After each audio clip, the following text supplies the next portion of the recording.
Hey guys, good afternoon. Welcome back to my page. Conmigo and Espiritual. I'm coming on here real quick because I want to talk about Ogun Dabara. Like I said, I'm going to be doing little videos here and there speaking about different Odus, but I'm going to give you my interpretation of it, but aspects of the Odu. I know there's a lot of people coming on here. They're doing videos, they're doing content on Odus, but I'm going to do it a little bit different. I want to actually be more profound or try to be profound with the time that is allowed for me on particular aspects of the Odu, like in the references or story or something that is associated with the Odu. I'm sorry. Now, one thing I always like to talk about when it comes to it, the Orishas that speak on it. So it's Obatala. Well, let's do it in the order. Elegua, Oya, Ogun, Shango, and Obatala. Those are the Odus. I'm sorry. Those are the Orishas that speak in this Odu. But now, one of the references that this Odu has that I want to touch on, and I want to give you my interpretation of what they're trying to tell the individual or the Yabo if this is Ita. And one of the references is, for the one who doesn't want soup, they give him 3 folds. So basically what the Orisha is telling you, whoever gave you this Odu, they're letting you know that you're telling me no, but I'm telling you yes. And in fact, because you told me no, I was going to send you 1, but now I'm going to send you double, triple, or 4 times that amount. So you do have a lot of priests out here who do not want God kids. Hence, I'm one of them. But again, I had to learn because Obatala told me stop turning people away. So, and for everyone I turn away, 3 or more are coming. So I stopped turning people away, and it is what it is. Let's go with it. But what it's also trying to tell you, for my interpretation, the Orisha is letting you know, stop trying to get away from problems. Stop trying to divert yourself from situations that you think you can't deal with. It was before you got this reading or before you got this Ita, all right? And let's say this is coming in Ita. So, and if it's in Ita, I'm telling the Yabo, I'm telling the person that's got crowned, that the Orishas are telling you from this point on, you ought to face your problems head on. Because if you try to divert from it or try to pass it on, what's going to happen? It's going to double, it's going to triple, and it's going to become a bigger of a problem. So the Orisha is saying, listen, nip this in the butt. Let's take care of this, and we're going to do what we got to do. Or if you don't want to do a particular thing, you don't want to do it, all right, bet, because I'm bringing you something. I'm sending you something, and you turned it away. Now, guess what? Because you don't want it, I'm going to give it to you 2 or 3 times. It's not a form of a punishment, guys. This is another thing we have to stop telling ourselves, oh, the Orishas are punishing us. No, they're not. Because if you get a lesson out of it, it's not a punishment. It's just that, a lesson. So the Orishas are telling you with Ogunda Bara, that once that's that reference, when it comes to that reference that says, for the one who doesn't want truth, we give you 3 folds. They're basically saying, stop turning people that I'm sending to you away, or stop sending things away that I've said to you, because it's going to come 3 times, 4 times. And there's always going to be something, guys, that we do not like, or things that don't make us feel comfortable, because it's not going to be like a perfect person or a beautiful relationship. No, stuff is never like that. It's stuff that we feel uncomfortable with because we have to learn how to deal with it. We have to learn how to fix the situation and go with it. With me, I really do not like to deal with God children because that's too much for me. But guess what? They said, if for every time you don't want that soup, we're going to send you 3. And I'm a living fact of when it comes to that particular reference and that saying. Another thing, they're saying that this person with this Odu should not be telling lies, because what happens is, lie after lie, you start creating this imaginary life, this imaginary world that can come crushing down on you, and you're gonna land flat on your face. So the Orisha tells you with this Odu, stop living a lie that you know is not true.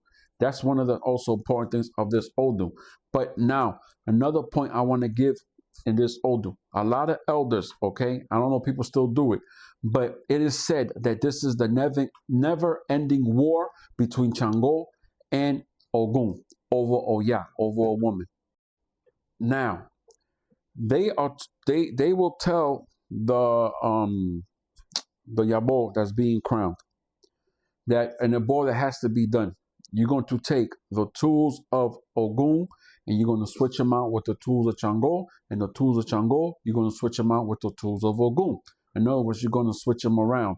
Also, they say that you will take two roosters and you will identify the rooster. One rooster, you probably tie a green little ribbon to its leg to identify it with Ogun. And then you will tie the other rooster with a red one to identify it with Shango. Here's the problem. You have to find those particular roosters that like to fight. You can't just get two roosters. There has to be roosters that like to fight, and that's not all roosters. So you have to know where to find these roosters. That's the secret of this book. You have to get those two roosters to actually fight. And the winner of the rooster. So let's say Ogun's rooster wins, you will give it to Chango. And if Chango's rooster wins, you will give it to Ogun. You understand so far?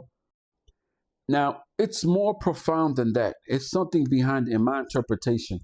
The Orisha are telling you because they're saying switch these tools around. It's because you have to switch something around in your life. Okay. Now, this is more reference to now somebody who's been crowned for a while, not the Yabo, because the Yabo is just coming out of the whites. But now let's say you do got a couple of years and you got this in Nita, right? And that you fed an Orisha, you received an Orisha. They're telling you, from my interpretation, and this is how I will interpret that, is that yes, we're switching the tools around, but you also have to switch your aspect around too. You have to learn how to see things differently. You have to learn how to try to like think on the other side, because something that we're doing or something that we're thinking is not really correlating with what's going on. So the Odu basically says it's the never-ending war between Ogun and Shango over Oya. But in life, all right, a lot of us are not going to have problems like that, but some of us may.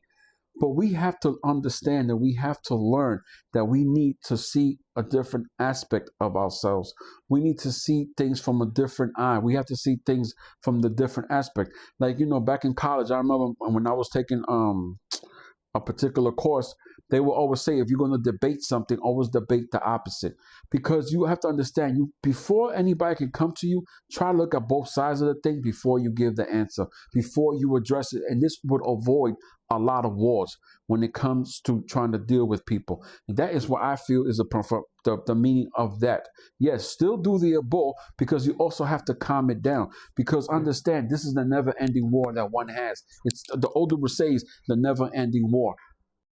Now, again, I always try to reference crystals or minerals to the Odu.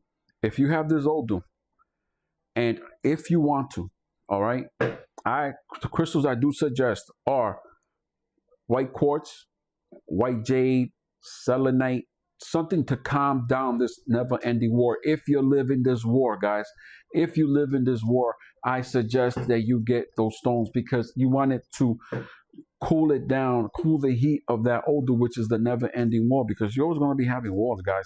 But also black tourmaline, because you're trying to ground yourself to it. And tiger's eye is also very important, because of the fact, now you could give tiger's eye, and also hematite. I'm sorry, hematite. Tiger's eye can go in Shango, tiger's eye can go in Ogun. Hematite can go in Shango, and hematite can go in Ogun. Tourmaline can go in Ogun. White jade, I will put it to Ogun. If you're living a war, to calm him down, to call him. But sometimes you need Ogun to fight. So if you need Ogun to fight, I wouldn't be putting that white jade on him. But those are the crystals that I do recommend for this particular Odu. And like always, from Nukumiwe and Espiritual, God bless. Have a great day. Don't forget to like and share this content. And if you have any questions, you can always DM me, send me a message, and I'll gladly answer it. From Nukumiwe and Espiritual, God bless.